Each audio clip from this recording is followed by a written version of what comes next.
Hello everyone, Tornalian here, and today we're going to be playing some Illaoi up in the top lane. Now, with all the Galio craze that's been going on, I've not really played this champion a whole bunch, mostly because, she feels, she's still good, but Galio was just fantastic upon rework, and, I just wanted to play it out and see what happened. But this game, he was banned, and I hadn't played her in a while, so we're going to roll out the Illaoi once more. Unfortunately,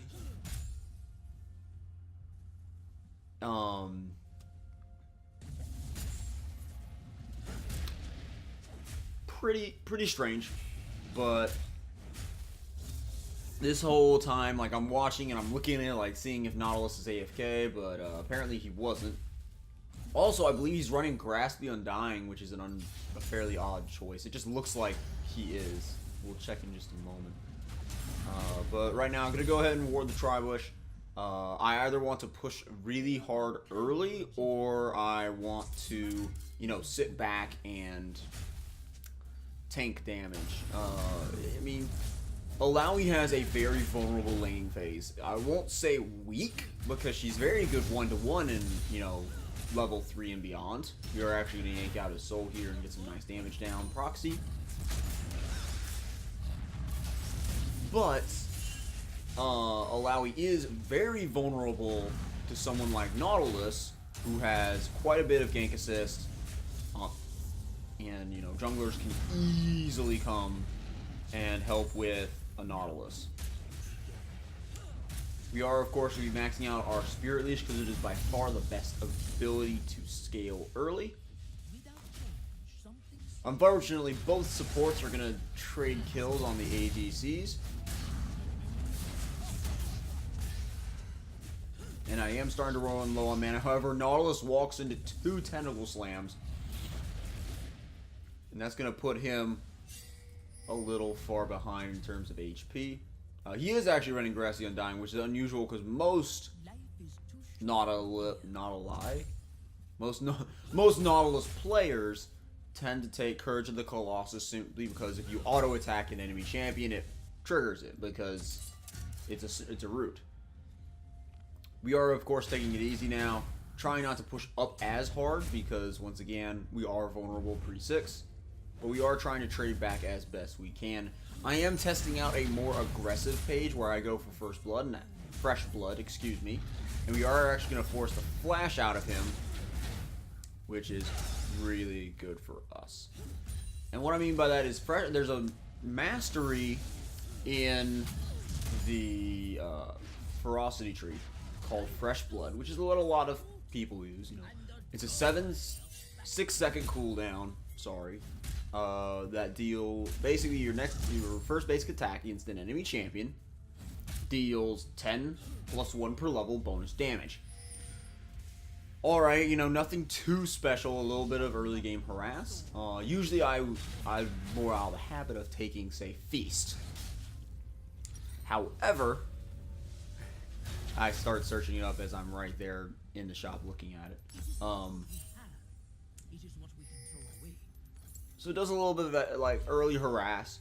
But the big deal behind this is Illaoi struggles because this skill that you're leveling early, your Test of Spirit, is oftentimes overlooked in just how much impact it has.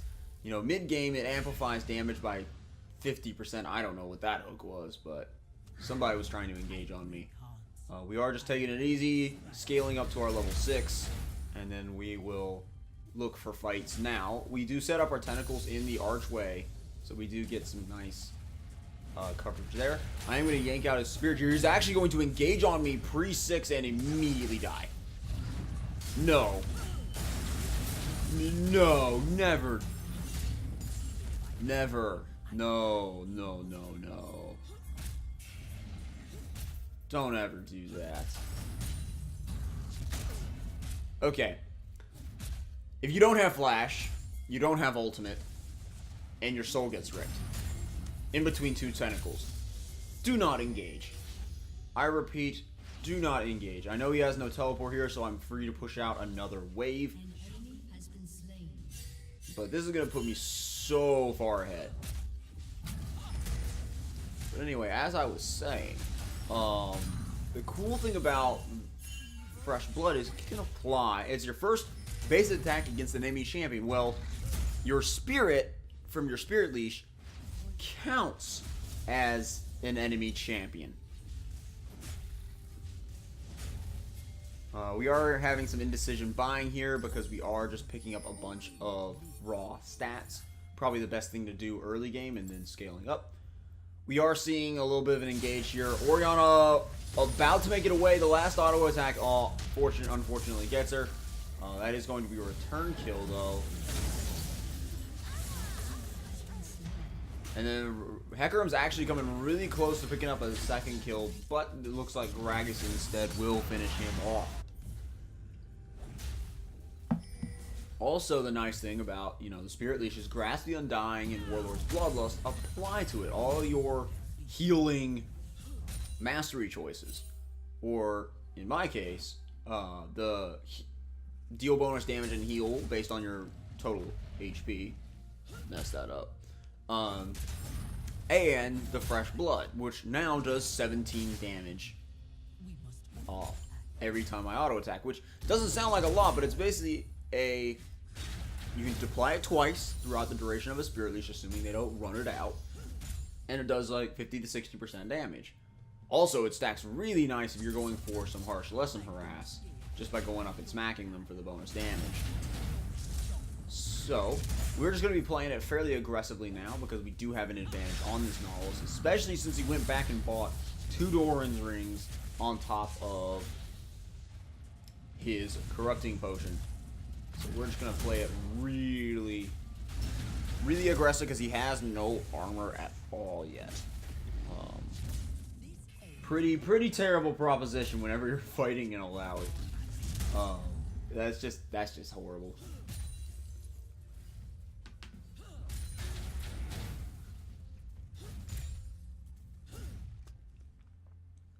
He's gonna hook me under tower, but I'm just gonna simply rip out his soul and then take that as my gift. Honestly, he's probably gonna have to back here. I would be very shocked if he stayed for the fight,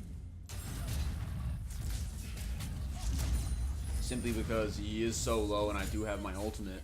I also have my flash available. That auto attack though.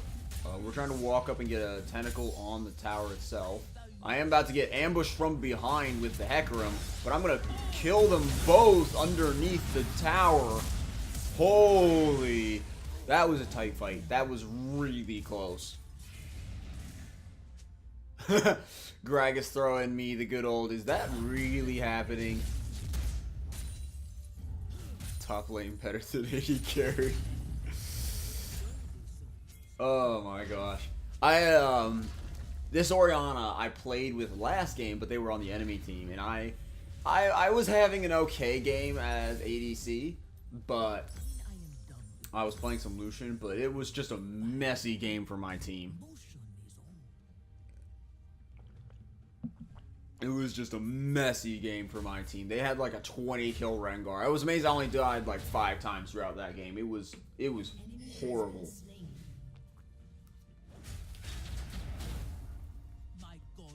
It got to the point where we would willingly trade 3 people for 1. And it would be actually like worth in terms of gold.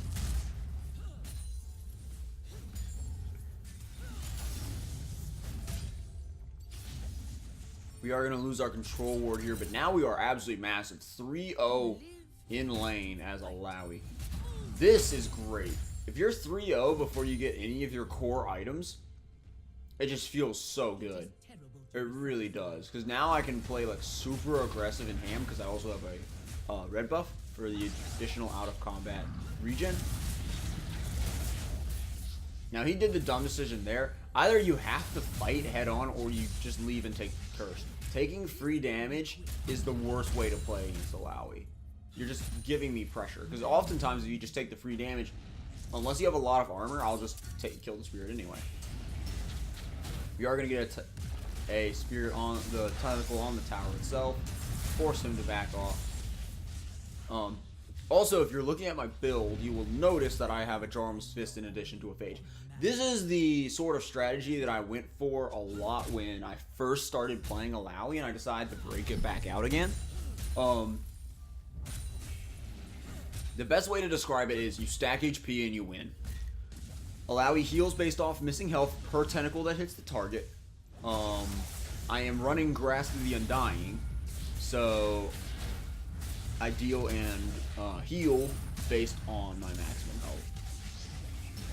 And just in general, more HP means more time to cast spells, means more times for the tentacles to land, and it's worth it overall. So, and because I'll build it into a Sterax, pretty solid as well. I'm going to ult here, barely miss Nautilus. He's going to hook out. I don't know if I can catch him. He does ult me, so I'll trade the ults. This way at least I get the ultimate in return. Because if I hadn't, that'd be 90 seconds where it would be a pretty bad time for me, to be completely honest. Because Hecarim could easily just gank me with the Nautilus ultimate, with me not having ultimate. We are just a handful of gold off of a Black Cleaver, so we're going to try and stay and take this first tower gold. We did curse Nautilus, which is very good for creating pressure in lanes because they have to back out. You passively push the wave. You also delay back timers by almost 10 seconds. That is so massive. Meanwhile, pretty big skirmish going down in the bottom lane. Meanwhile, my team comes up on top heavily with a 3-for-0 trade.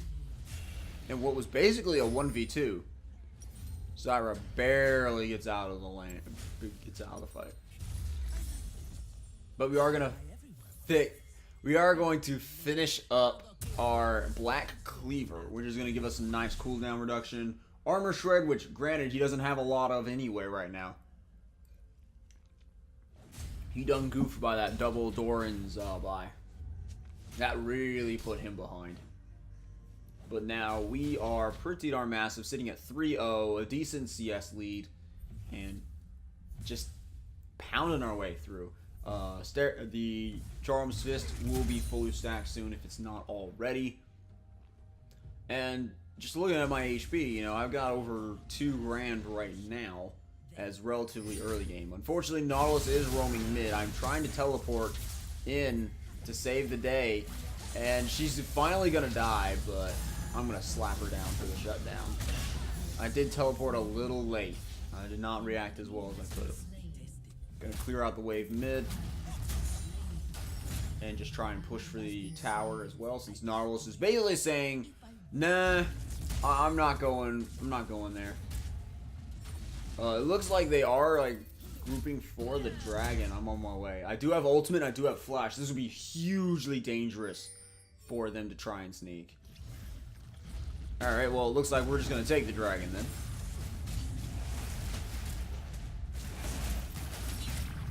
But as you can see, I'm already fairly durable if I can just tank the dragon, no problem. Even though Ocean Drake, to be fair, doesn't do a whole lot. But I don't have armor yet. And to describe the build path, because I am going for the stack HP, win the game. I'm going to go for Randuin's, and I'm going to go for a Spirit Visage. The reason is simple. I stack HP, I win the game. We are just going to sit here and tank it. And take the mid lane tower. We are also going to be doing some little cheeky stuff, going for the red buff of the enemy player.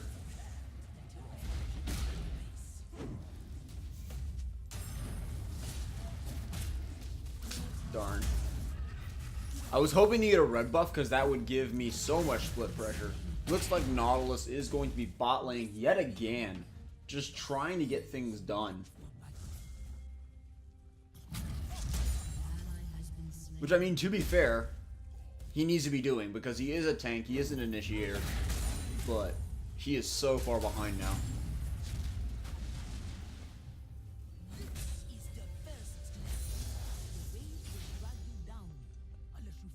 Like, just looking at the power disparity, I'm against a level 10 mid laner as a level 13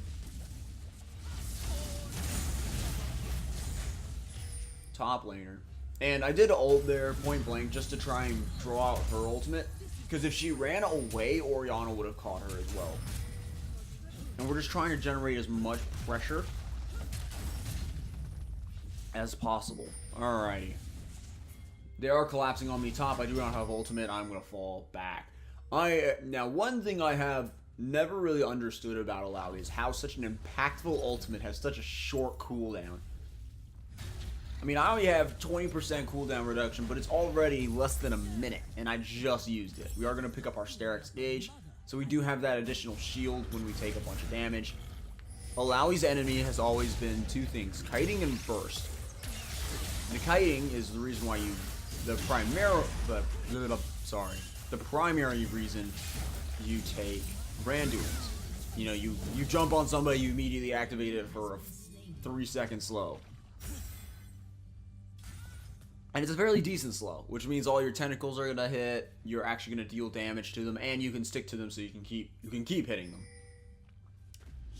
But the big deal now is pushing, splitting. Sterak's Gauge gives me the anti-burst potential because they do have an Ahri, they do have, you know, Nautilus, and unfortunately Ahri I can do nothing about. If an Ahri gets fed as an Illaoi, it's a feels bad day. Because oftentimes your team's going to be fighting 4v5 because they'll have picked somebody off. That Test of Spirit was going off in its own world. I don't know why I threw it out that way. But as you can see, I'm just harassing her underneath the tower, dealing damage. Because I also have Ocean Drake and Corrupting Potion. Nautilus is up here. He would be so dumb to engage at that HP.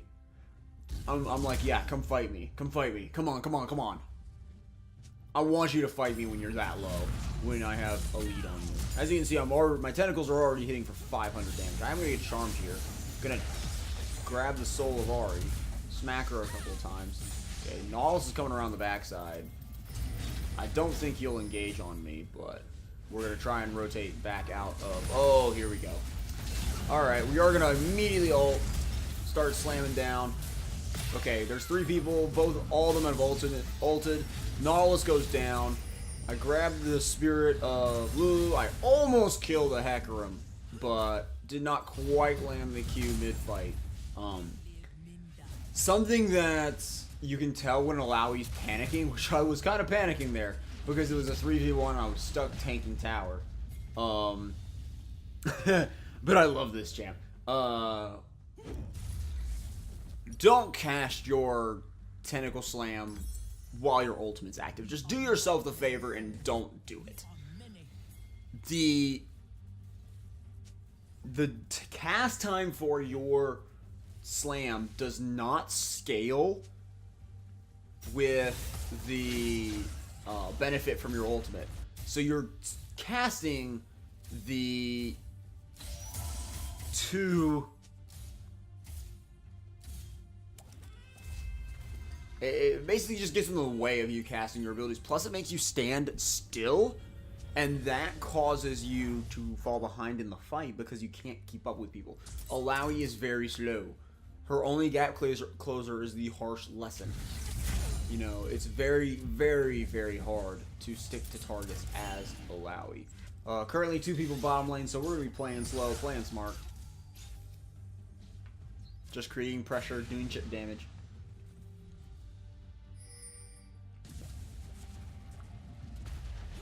While the rest of the team farms up and creates pressure. Now, I'm at the point where I could actually team fight. To be completely honest, I could actually team fight. I am going to zone Ashe really hard away from the tower while the Test of Spirit was available. And then I'm going to slap her and deal fairly significant bit of damage. Well played by the Orianna, but Nautilus is going to teleport in behind. I'm going to take the Ashe ultimate to the face. There is quite a few people. Alright, I'm biding my time. Not really ulting yet. Ooh, oh, here it comes. Here it comes. They're grouping up. Boom. I jump in, immediately forcing the flash out of Ashe. Gonna grab Nautilus' Spirit. I'm gonna hit it a little bit and then run after him because that'll trigger the curse, slow him down for my team. And there it goes. That should be a dead Nautilus. Yep. Gragas is gonna clean it up. We do have an Infernal Drake, so I'm gonna run to that. Gragas thinks that going for the tower is a better choice. I'm greedy. I'm a bruiser. I have 2 damage items. Give me the Infernal Drake. Give me that damage. Please. Reason why Sterak's Gauge is so good on Illaoi is not only because, you know, the anti-burst passive. How also, I'm going to just do teleport and then cancel for the additional tanking power. Just to guarantee that turret and the wave pressure. Especially since I know Nautilus just used his teleport to get that flank on us in the team fight. But what Sterak's does is it adds 25% to your base attack damage. And by that, what I mean by that, base attack damage equals the damage you get at level 1, no runes, no masteries, plus the damage you gain per level, but no items. And it increases that by 25%. While Illaoi, fun fact, gains 5 attack damage per level. 5. That is a net of 85 bonus AD late game at level 18. Team is fighting a bit without me as I went to go clear out top, but we should be able to trade at least evenly. We do. I am rotating to help now that the top lane pressure is more equalized and not just pushing on us really hard.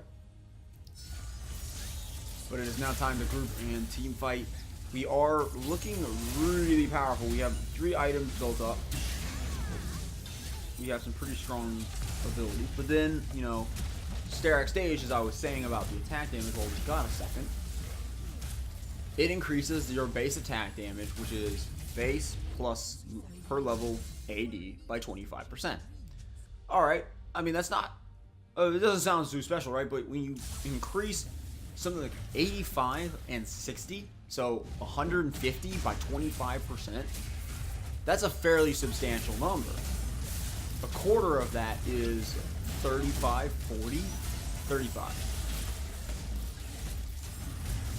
And then on top of that, whenever it pops, it adds another 35 to 40 attack damage. Given how well she scales in terms of AD, her attack damage scales so heavily. We're just going to run at this guy and hit him up a bit. We are going to get our Spirit Leaf blocked by a minion. Kind of unfortunate, but that's okay. Now with Baron, we are sitting comfortably at 266 attack damage without the Sterak's popped. And we are pretty tanky. We have 3,500 HP. No elixir yet. And we are just going to start pushing. Ashes finally wisened up and picked up an Executioner's Calling, but at this point I am too tanky. They are not going to bring me down anytime soon. And we are actually going to kill the Nautilus via proxy. Going for the godlike 702. We are pushing for the victory here. Gragas is getting kited out a bit. I'm trying to go in on the Lulu. I am instantly polymorphed. I'm getting kited out by the Ashe. I don't have my harsh lesson yet, and I made another critical mistake. Lulu flashes the... Oh my gosh. Okay. I made a mistake that most only new Illaoi players do. Do not W into your ultimate, because then you don't benefit from the cooldown reduction that you get. It actually, like, cuts it short for yourself. You actually lose out on it pretty darn hard. We are going to pick up both components of the Randuin's Omen as well as a Wrath potion. I hadn't had any armor, so I just got kited out by the Ashe. But since I ulted after my harsh lesson, I couldn't go for it as quickly as I could. If I had just gone, you know what, I have a curse down, that's okay. I'm just going to ult for the attack speed benefit on tentacles and just go for just leaping at them constantly. It would have worked out a little bit better. But I messed up that play. But I don't think we can throw this game at this point. We are just so massive compared to Nautilus. And it's just going, I mean, Hecarim can only do so much. That team comp, if you got a couple tanks that want to initiate, and they're just the Illaoi on the enemy team is fed, it is the saddest feeling in the world because your tank line will just die instantly, and there's just nothing you can do about it, and it's unfortunate. But as you can see, that last little engagement, Illaoi has always and always will have trouble getting kited out. It looks like everyone's just kind of running around. I am going to go look for the Ari. Just going to go for the flash ultimate. Dunk on Lulu a little bit. Hecarim's still running around on the backside. I'm just going to go end the game. Hecarim does finally die, and that is going to be the GG's.